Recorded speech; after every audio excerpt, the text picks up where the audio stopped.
नमस्कार, India voice देख रहे हैं आप। मैं हूं आपके साथ पूजा झा और इस बुलेटिन की शुरुआत करेंगे बड़ी खबर के साथ।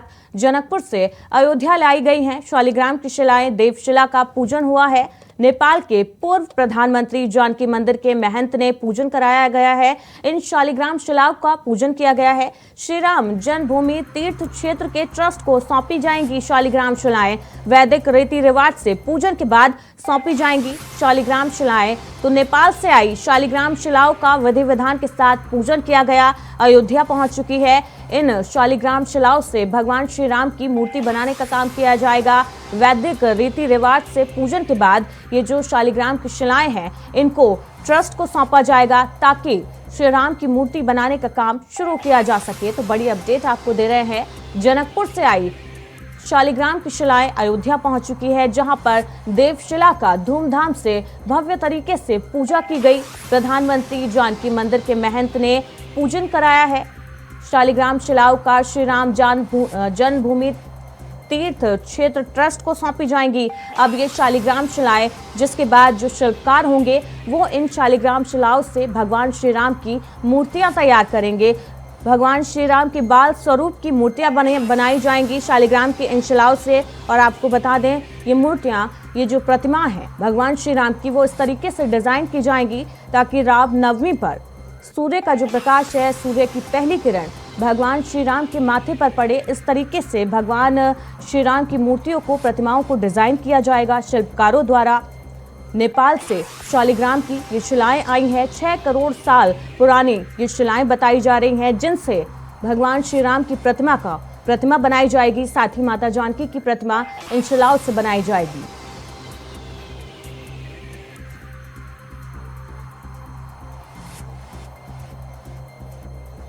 तो बड़ी अपडेट आपको दे रहे हैं। नेपाल के जनकपुर से शालिग्राम की शिलाएं अब अयोध्या पहुंच चुकी हैं। राम मंदिर परिसर में पहुंच चुकी हैं। वैदिक रीति रिवाज से जहां पूजा अर्चना की गई इन शालिग्राम शिलाओं को, और इसके बाद इन शिलाओं को जन्मभूमि श्री राम जन्मभूमि तीर्थ क्षेत्र ट्रस्ट को सौंप दी जाएंगी।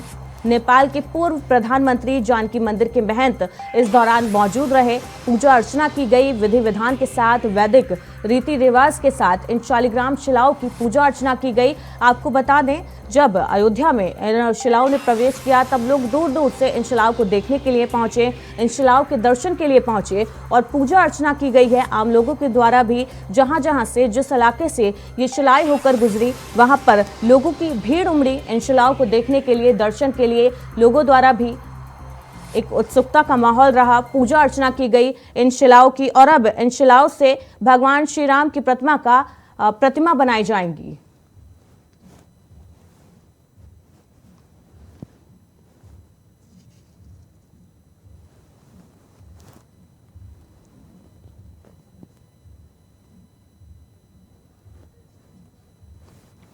इसी खबर पर ज्यादा अपडेट के लिए अभिनव आनंद हमारे साथ जुड़ गए हैं अयोध्या से। अभिनव, जनकपुर से आई जो शालिग्राम शिलाएं हैं अयोध्या पहुंच गई हैं। इन देव शिलाओं का भव्य तरीके से पूजा अर्चना की गई है। प्रधानमंत्री जो नेपाल के पूर्व उप प्रधानमंत्री हैं, वो जानकी मंदिर के महंत इस पूजा कार्यक्रम में मौजूद रहे। क्या कुछ कार्यक्रम रहा? नेपाल की गंडकी नदी से जो 2 शालिग्राम शिलाएं निकाली गई थी, जिनका वजन लगभग 40 टन बताया जा रहा था, उसमें एक शालिग्राम शिला का वजन लगभग 14 टन और दूसरे का लगभग 26 टन बताया जा रहा है। आपको बता दें, लगभग 6 करोड़ वर्ष पुरानी होने का दावा बताया जा रहा है इन पत्थरों का। और इन्हीं पत्थरों से भगवान राम के बाल स्वरूप के आदमकद मूर्ति की आकृति दी जाएगी। जी बिल्कुल। कब अब इसकी पूजा हुई है इन शिलाओं की, और पूजा अर्चना के बाद ये जो शिलाएं हैं ये राम जन्मभूमि ट्रस्ट को सौंप दी जाएंगी, जिसके बाद इन शालिग्राम शिलाओं से भगवान श्री राम की प्रतिमा तैयार की जाएगी। तो कब तक भगवान श्री राम की प्रतिमा तैयार की जाएगी इन शिलाओं के जरिए? बिल्कुल, आपको बता दें कि लगभग आज 12 बजे भगवान राम के रामेश्वरपुरम में ही, और नेपाल के पूर्व प्रधानमंत्री कमलेन्द्र एवं ट्रस्ट के पदाधिकारी, विहिप के कुछ पदाधिकारी और जनकपुर से आए जनक मंदिर के महंत स्वयं यहाँ पर पूजन अर्चन हुआ। पूजन अर्चन के बाद जो शिला थी वो उसको ट्रस्ट के महासचिव को सुपुर्द किया गया।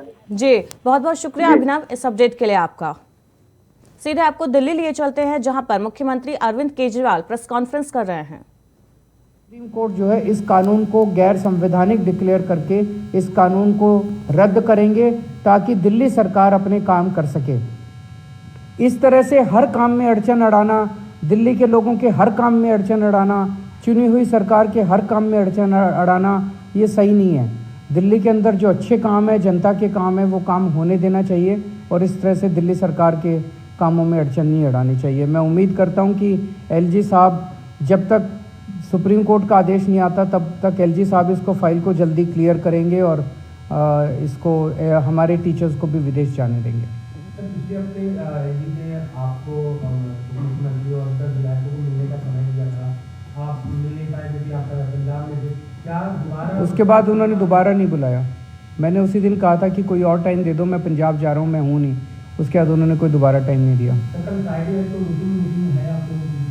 नहीं, अभी फ़िलहाल तो नहीं हो रही हैं। अगर कोई काम होगा तो मैं चला जाऊँगा।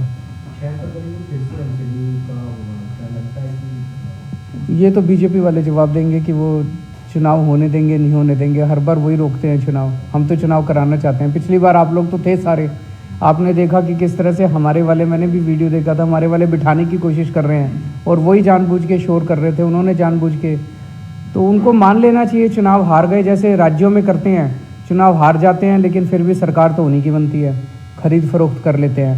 अब यहाँ पे वो खरीद फरोख्त नहीं कर पा रहे हमारे काउंसलर्स को, तो वो हाउस ही नहीं चलने दे रहे, चुनाव ही नहीं होने दे रहे मेयर पे। दो सवाल आपसे हैं। एक सवाल तो यही कि मुझे बहुत कम समय बचा है, मार्च में टीचर को जाना था, क्या अभी दोबारा से जो कम्युनिकेशन जो है एलजी हाउस से आप लोगों को मिला है? हम तो चिट्ठी पे चिट्ठी भेज रहे हैं। जैसे कल परसों भी मनीष सिसोदिया जी ने चिट्ठी भेजी एलजी साहब को, कोई चिट्ठी का जवाब नहीं आता, कोई किसी चीज़ का जवाब नहीं आता, एलजी साहब रिस्पॉन्ड ही नहीं करते। और दूसरा सवाल सर, बजट भी आया है दिल्ली का, उस बजट को आपने पढ़ा भी होगा, देखा भी है, तो किस तरीके से लगा दिल्ली वाले? दिल्ली वाले 2.25 लाख, देखो पूरे देश से सरकार, केंद्र सरकार इनकम टैक्स इकट्ठा करती है।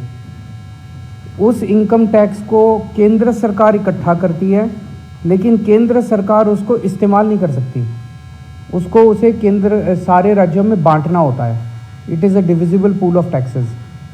तो जितना इनकम टैक्स पूरे देश से इकट्ठा होता है उसे सारे राज्यों में बांटना होता है। पूरे देश में सबसे ज़्यादा इनकम टैक्स दिल्ली देती है, दिल्ली के लोग देते हैं। 2.25 लाख करोड़ रुपए का पिछले साल हमने इनकम टैक्स लिया और उसमें से दिल्ली को केवल 325 करोड़ रुपए पिछले 20 साल से मिल रहे हैं, हर साल 325 करोड़। तो एक कहते हैं ना कि सोने की मुर्गी, सोने के अंडे देने वाली मुर्गी को मारना नहीं चाहिए। तो दिल्ली तो एक तरह से सोने के अंडे देती है, उसका ही अगर गला घोट दोगे तो फिर कैसे काम चलेगा? आप जितना ज़्यादा दिल्ली में इन्वेस्ट करोगे, दिल्ली की अर्थव्यवस्था में इन्वेस्ट करोगे, उतना ज़्यादा दिल्ली और प्रोड्यूस करके देगी, और टैक्स देगी आपको, आपकी और तरक्की होगी। आप दिल्ली में इन्वेस्ट ही नहीं करोगे, दिल्ली का गला घोट दोगे तो कैसे काम चलेगा? दूसरा, कल बजट में केंद्र सरकार ने देश के जितने नगर निगम हैं, म्यूनिसिपैलिटी है, म्यूनिसिपल कॉरपोरेशन है, म्यूनिसिपल काउंसिल है, छोटे बड़े जितने नगर निगम हैं, सारे नगर निगमों को पैसा दिया पूरे देश में। केवल दिल्ली नगर निगम को पैसा नहीं दिया। मैं केंद्र सरकार से पूछना चाहता हूं, आपका दिल्ली के लोगों से क्या दुश्मनी है आपकी? केवल दिल्ली नगर निगम को पैसा नहीं दिया, बाकी पूरे देश के सारे नगर निगमों को पैसा दिया। आप बजट उठा के देख लो। सर, एक सवाल है, खबर आ रही है ईडी के चार्जशीट पे, उसमें ईडी ने दावा किया है कि जो लिटर स्कैम था लिटर दिल्ली का, उसके किकबैक्स को गोवा इलेक्शन में इस्तेमाल किया गया था। ये चार्जशीट में ईडी ने दावा किया। ईडी की कितनी चार्जशीट? अभी तक 5000 चार्जशीट फाइल की होंगी ईडी ने अपने पूरे इस सरकार के कार्यकाल में। उसमें से कितने लोगों को सज़ा हुई? ईडी की सारे केस फर्जी हैं। ईडी के केस केवल सरकारें गिराने और सरकारें बनाने के लिए इस्तेमाल किए जाते हैं। ईडी के केसेस, ईडी जो है भ्रष्टाचार ख़त्म करने के लिए थोड़ी केस करती है। ईडी तो केवल एमएलए, इन लोगों की सरकारों को एमएलए खरीदने के लिए, एमएलए तोड़ने के लिए, सरकारें बनाने के लिए, सरकारें गिराने के लिए इस्तेमाल किया जाता है। तो ईडी की चार्जशीट एक पूरा फिक्शन है। Thank you.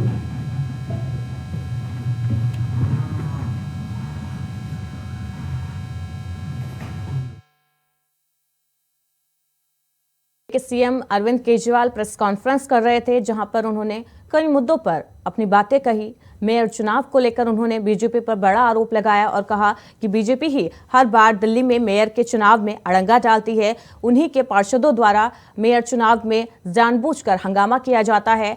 आम आदमी पार्टी तो चाहती है कि मेयर पद के चुनाव हो, लेकिन बीजेपी हर बार चुनाव में हंगामा कर देती है, जिसकी वजह से मेयर पद का चुनाव 2 बार टल चुका है। वहीं यूपी के कौशाम्बी जिले में वॉशिंग पाउडर खरीदने गई मासूम बच्ची के साथ दुष्कर्म का मामला सामने आया है। आरोप है कि दुकान में सामान लेने मासूम गई थी तो एक युवक ने जबरन मासूम को घर के अंदर घसीट लिया। शोर मचाने पर दरवाजा अंदर से बंद कर दुष्कर्म की वारदात को अंजाम दिया।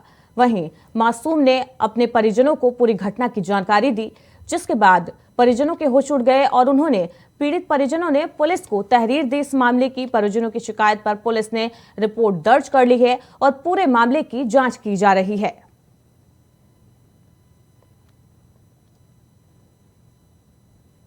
सैनी में एक पीड़िता द्वारा जो है प्रार्थना पत्र दिया गया था, जिसमें उनके द्वारा जो है जो आरोप लगाए गए थे उसके आधार पे धारा 354, 7/8 पॉक्सो एक्ट और SC/ST में मुकदमा दर्ज किया गया था। परंतु उनका जब 161 का अभिकथन दर्ज कराया गया तो उसमें उनके द्वारा जो है दुष्कर्म की भी बात स्वीकार की गई है, जिसके आधार पे 376 धारा की वृद्धि की गई है। पीड़िता का 161 व मेडिकल कराया जा रहा है और 164 का भी बयान दर्ज कराया जाएगा। उसके आधार पे जो भी प्रमाणिक साक्ष्य मिलेंगे उन साक्ष्यों के आधार पे अभियुक्त के विरुद्ध सख्त से सख्त कार्रवाई की जाएगी। क्या अभी कोई आरोपी को गिरफ्तार किया गया नहीं, अभी इन्वेस्टिगेशन चल रही है। उसके आधार पे जो साक्ष्य प्राप्त होंगे तो अभियुक्त को गिरफ्तार करके और उन साक्ष्यों के आधार पर उसके विरुद्ध कड़ी से कड़ी कार्रवाई की जाएगी। देखिए, थाना सैनी में एक पीड़िता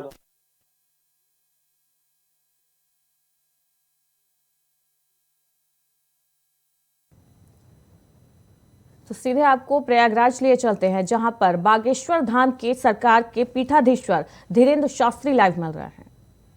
महाराज जी, किसी को नाम लेके बुला सकते हैं, कोई इंतजार कर रहा हो तो?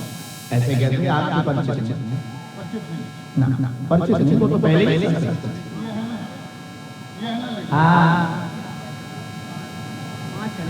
बुद्धि ज्यादा है, हम भी गुरु जी हैं, ठटरी वाला है। महाराज जी, हमने किनको भेजना है आप?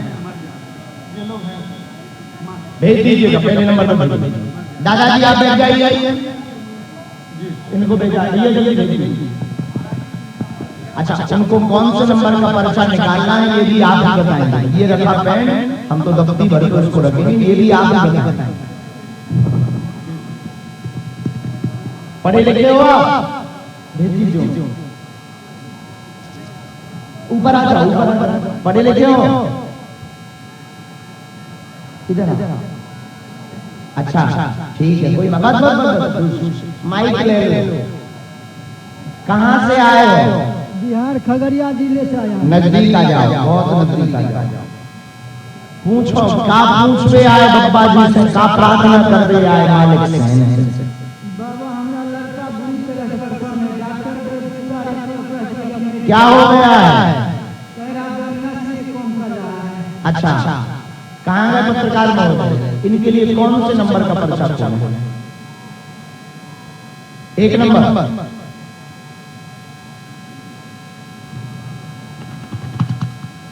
ये 1 नंबर आपको दिख रहा है? आओ दादाजी नजदीक,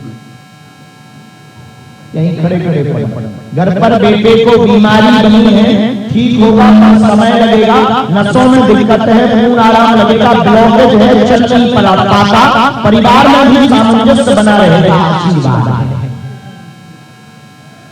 ये मंत्र है, इसकी 3 माला, धान की पेशी करनी है।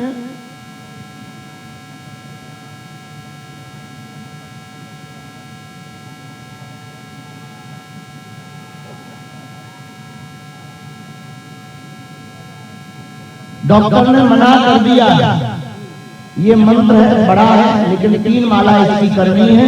हम झाड़ा लगा देंगे, भभूति वहां से ले लेना। अगला नंबर आ जाइए, जल्दी भेज जाना। इनके बालक की मुट्ठी बनवा दीजिए। इनका जो बालक है ना, उसकी हाथ की मुट्ठी बनवा दीजिए, जो रोगी। साधु जी, ओ साधु जी, माता जी थोड़ा जल्दी आ जाओ, सामने है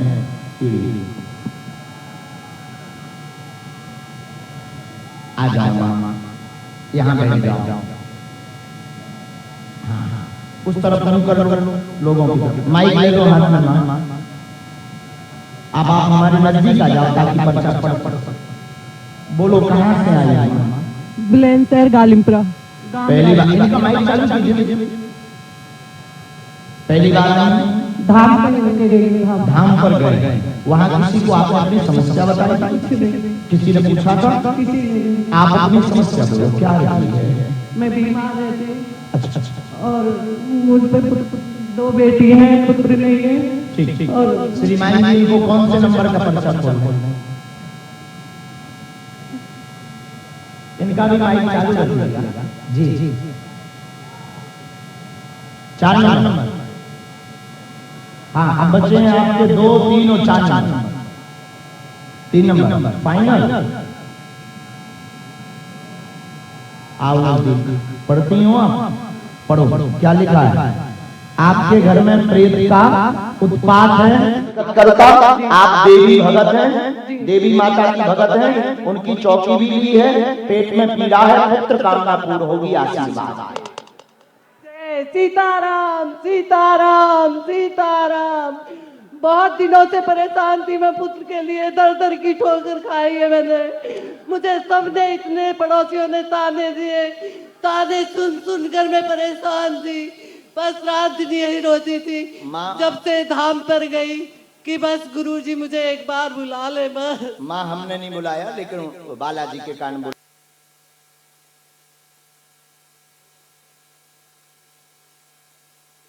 आज बंद रखना है। हम आपको विधान धाम पर दे देंगे, गोपाल सहस्त्रनाम का पाठ करना है और डॉक्टरी सलाह भी साथ में लेनी है, क्योंकि गर्भाशय में अंडे न बनने की दिक्कत आ गई है। जो डॉक्टरी जांच हमारे पास आई है, ये आपको भी पता है, अंडे नहीं बनते हैं, पता है। ये डॉक्टरी जांच है, इसलिए डॉक्टरी सलाह भी लेनी, दुआ और दवा दोनों का प्रयोग करिए, बालाजी कृपा करेंगे, आशीर्वाद। सीताराम सीताराम सीताराम सीताराम। लो माँ बस। मैं गुरुजी के लिए भोग लाई थी बना करके। उनको दे दे, बालाजी को, पंडित जी को दे दे। अब बताइए क्या ऐसा हो सकता है? नहीं हो सकता, बिल्कुल नहीं हो सकता भैया। और भेजा आने दीजिए इनका नंबर को। खबरों में आगे बढ़ते हैं। झांसी से बड़ी अपडेट आपको दे रहे हैं। शिक्षक एमएलसी चुनाव की मतगणना जारी है। बुंदेलखंड महाविद्यालय में मतगणना जारी है। 10 प्रत्याशी चुनावी मैदान में हैं। शांति व्यवस्था बनाए रखने के लिए पुलिस बल मौके पर मौजूद हैं। 141 पेटियों में कैद है प्रत्याशियों का भविष्य। तो शिक्षक एमएलसी चुनाव की मतगणना जारी है। बुंदेलखंड महाविद्यालय में मतगणना जारी है। शिक्षक एमएलसी चुनाव की 10 प्रत्याशी चुनावी मैदान में हैं, जिनकी किस्मत का फैसला आज होगा। 141 पेटियों में कैद है प्रत्याशियों का भविष्य। जल्द ही खुलासा होगा कि प्रत्याशियों का भविष्य क्या है, किसको जीत मिल रही है और किसको हार का सामना करना पड़ेगा। फिलहाल मौके पर शांति व्यवस्था बनाए रखने के लिए पुलिस बल तैनात है।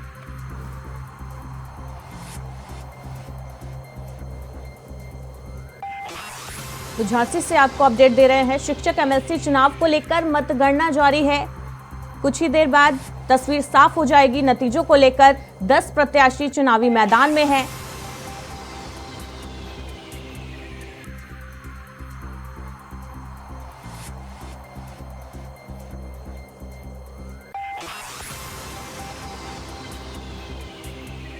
तो झांसी से अपडेट आपको दे रहे हैं। शिक्षक एमएलसी चुनाव की मतगणना जारी है। शांति व्यवस्था बनाए रखने के लिए पुलिस बल मौके पर मौजूद है। 10 प्रत्याशियों की किस्मत मतपेटियों में कैद है, जिनका खुलासा आज होगा कि प्रत्याशियों के भविष्य में क्या है।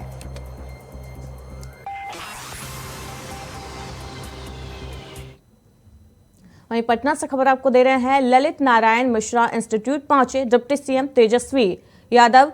स्वर्गीय ललित नारायण की जयंती पर प्रतिमा पर माल्यार्पण किया। केंद्रीय बजट में बिहार को लेकर तेजस्वी यादव ने बड़ा बयान दिया। उन्होंने कहा है, बीजेपी को जिताकर सांसद देने वाला बिहार की अनदेखी की गई है। बजट को लगातार छोटा किया जा रहा है। तो डिप्टी सीएम तेजस्वी यादव ने बजट को लेकर हमला बोला है, केंद्र के बजट पर हमला बोला है और कहा है कि केंद्र के इस बजट में लगातार बिहार राज्य की अनदेखी की जा रही है, बजट को छोटा किया जा रहा है। लगातार बीजेपी को जिताकर सांसद देने वाले बिहार की इस तरीके से अनदेखी की जा रही है सरकार के द्वारा। केंद्रीय बजट पर उन्होंने अपनी प्रतिक्रिया दी और बजट को जुमला बताया और कहा कि इस बजट में गरीबों के लिए, किसानों के लिए कोई प्रावधान नहीं है। साथ ही बिहार सरकार का जो बजट है वो लगातार छोटा किया जा रहा है और बीजेपी को जिताकर सांसद देने वाला बिहार की अनदेखी की जा रही है।